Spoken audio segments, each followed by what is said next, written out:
12 เซนกันพอสมควรอยู่แล้วรถไถเนาะ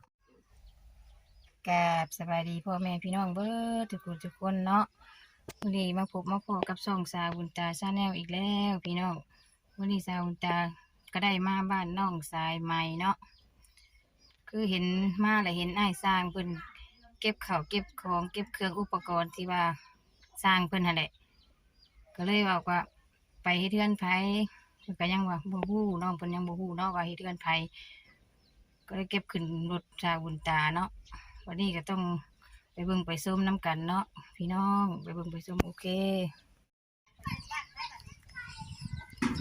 วันนี้สาวบุญตาก็มาบ้านน้องสายไหมเนาะก็น้องสายไหมบ่อยู่ก็เลยเห็นสร้างคนเครื่องว่าสิไปเฮ็ดเฮือนไผก็ยังบ่ฮู้เนาะเบิ่งไปส้มน้ำกันพี่น้องสบายดีไอ้สร้างโดยคนเครื่องมาเฮ็ดเฮือนไผเนาะอ้ายโอ้เพื่อนน้องแมวโดยโดย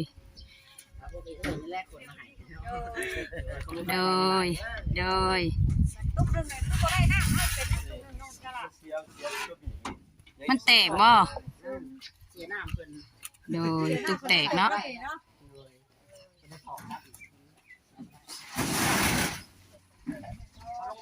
กดเครื่องมาเฮ็ดเฮือนน้องแมวเพิ่นว่าเฮาก็ท่านได้เห็นว่าน้องแมวคือไผเนาะพี่น้องโดยยังบ่เคยเห็นว่าน้องแมวเป็นไผต้องไปเบิ่งไปส้มกันเนาะโดยไอ้สร้างกับประธานฮู้บ่โอ้ยสร้างเพิ่นกับประธานฮู้โดยขึ้นโดดใจเด้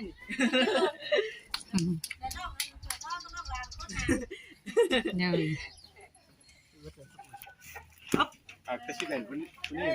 โดยผู้นี้บ่เอาสบายดีโดยอันนี้เจ้าซื้อน้องแมวเนาะโดยลูกเต่าก็ร้ายเลยเนาะลูกจักคนเนาะ4 คน โดยผู้ชายเบิดบ่ได้2ยิง2โดยปานนี้สร้างเพิ่นก็เตรียมเครื่องมาเฮ็ดเฮือนเนาะก็ดีใจน้ำน้องแมวเนาะโดยมาแม่เอ้ยลูกไก่ขึ้นเฮือนลูกให้น้องแมวพาไปเบิ่งเนาะว่าเฮือนเพิ่นน่ะสิตั้งบ่อนใดเนาะ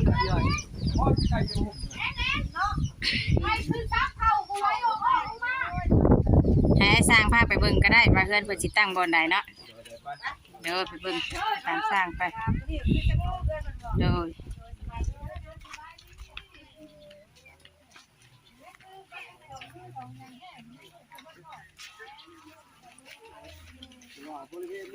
โดย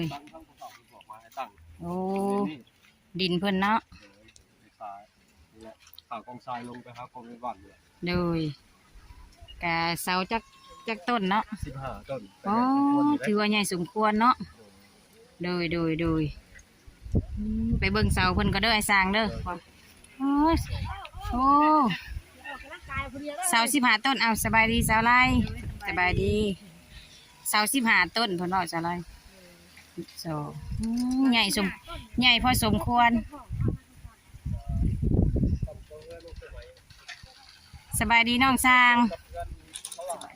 สบายดีโดยคือสิพ่องานนักเนาะน้องเฮาเนาะเสา15 ต้นเลยเนาะ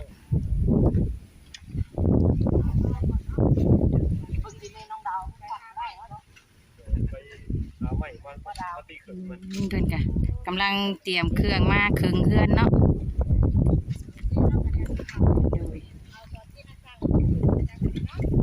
โดยรอใหม่ก่อนเนาะจึงมาบ่ฮอดใหม่นะรถพอเท่าพัดเบรกมานั่นข้างเด็กเพิ่นแป้งเขายังแป้งบ่ได้ค่ะเลยให้ลูกบอกรถนี่คือรถไถบ่หรือรถเนี่ยรถไถพอเท่ารถไถไปแก้เอาไม้รถไถคือรถตุ๊กอะไรรถตุ๊กเนาะตุ๊กน้อยโอ้กะมาฮอดใกล้สิฮอดแล้วบัดเฮ้โดยวันนี้แล้วบัดเฮาสิได้ไปแก้ไม้สตาโดยก็สิไปแก้ไม้ทางเพิ่นเนาะแม่นไม่บ่ยาวไปได้ที่บ่ยาวดอกไม้ค่ะจักเม็ดแล้วว่า4 เมตรหรือ5 เมตรในรถไถ โอ้ เนี่ยในเรือนหลังสีแดงนี่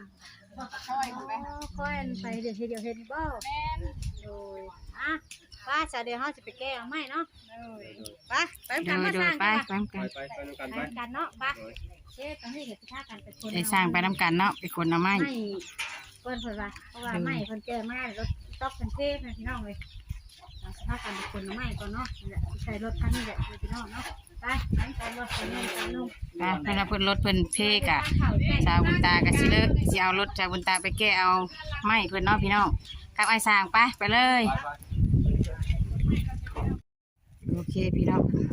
เพิ่นก็ว่าอย่างรถเพิ่นแตกเนาะโดยสบายดีเป็นยังอันรถนั่นโดย ขาดเบิด โอ้ขาดรถเพิ่นเบิดเนาะพี่น้องเอาเฮาก็สิมาทางนี้เนาะจ้ะโดยมาทางนี้กันเด้อยันไม้เพิ่นต่ำนะมาขนน้ำไม้เส้นไปครึ่งเดือนเนาะเดือนสาวแมวบ่โดยเจ้าของรถไถแล้วก็จะสร้างไม่จักเซนคือจะอันขาดจนเบิด มันก็บ่ได้นักเนาะแต่ว่าขาดรถมันก็บ่แม่นว่าอย่างเนาะไอ้แม่นอยู่เลย ขาดรถมันเบิดยางจะบอกว่าใส่ มันบ่เกี่ยวกับอย่างนะขาดรถเบิดก็ไปบ่ได้เนาะโดย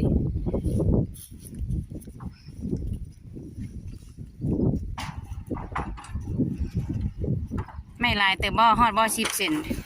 ว่า10 เซนครับสลัดเนาะ12 เซนก็พอสมควรอยู่ดอกรถไถเนาะกระดักแน่กระบังเอิญแน่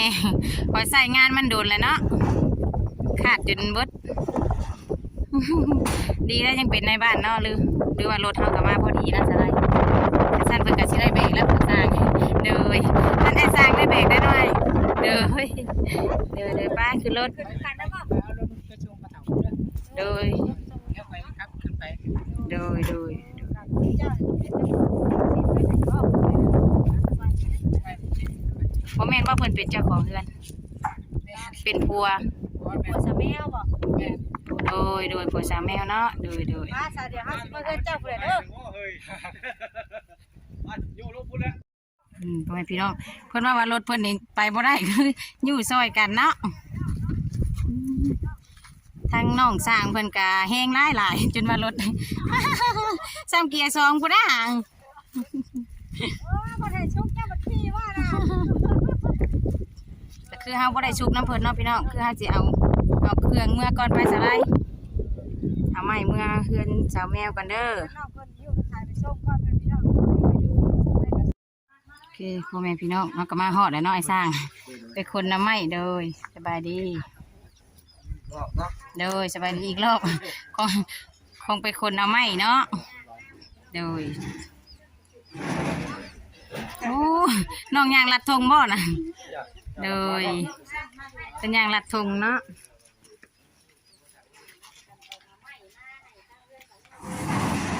ไปเอาไม้มาขึงเพื่อนสาวแมวโดยเอาแบกเอาพูละเส้นน่ะ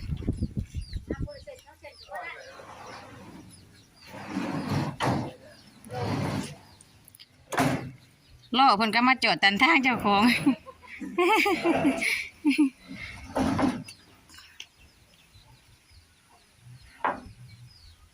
พูละอันสองอันกระเบิดดอก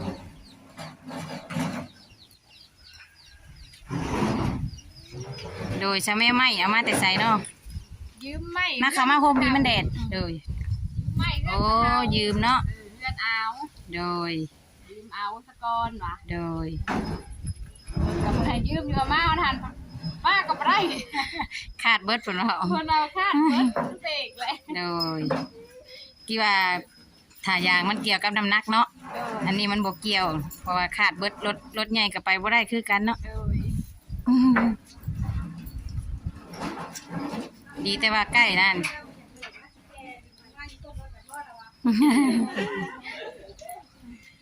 น้องสร้างกับซอยกัน ปูน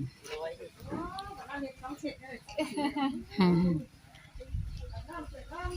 จ้ะผู้ชายเนาะ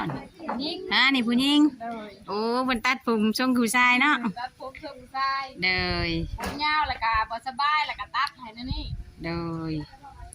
ดยขอถามไม่ได้สาวแมว เลย ไผอันไม่เทือนให้เจ้านะ อันนี้ขาน้อยกับบ่จักเนาะฮู้จักแต่ว่าเพิ่นว่าผู้ใหญ่ใจดี โอ้ มันอยู่เมืองนอกพุ่นละ3ทานเพิ่น โด ว่าย ขาน้อยกับบ่จักแต่ว่าไผ จึงไปถามไอ้สร้างเราหูเนาะ เนาะ โดยถามไอ้สร้างกันเด้อได้มาเบิ่งน้ำกันเลยสิไปถามไอ้สร้างนะไผมาให้เทือนให้เพิ่นฮู้เพิ่นก็ฮู้แต่ว่าผู้ใหญ่ใจดีทั้งสามทานน่ะบ่ฮู้ว่าเป็นไผ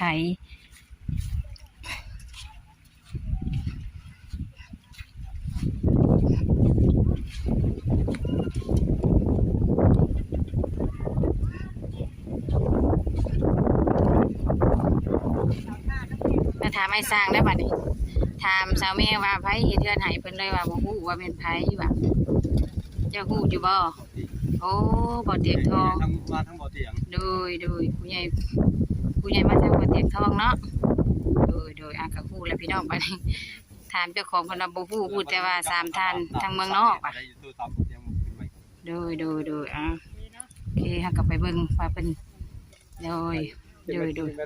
แม่น โอ้โหขนาด มันก็น่าจะกว่าเนาะเพราะว่ามัน15เสาร์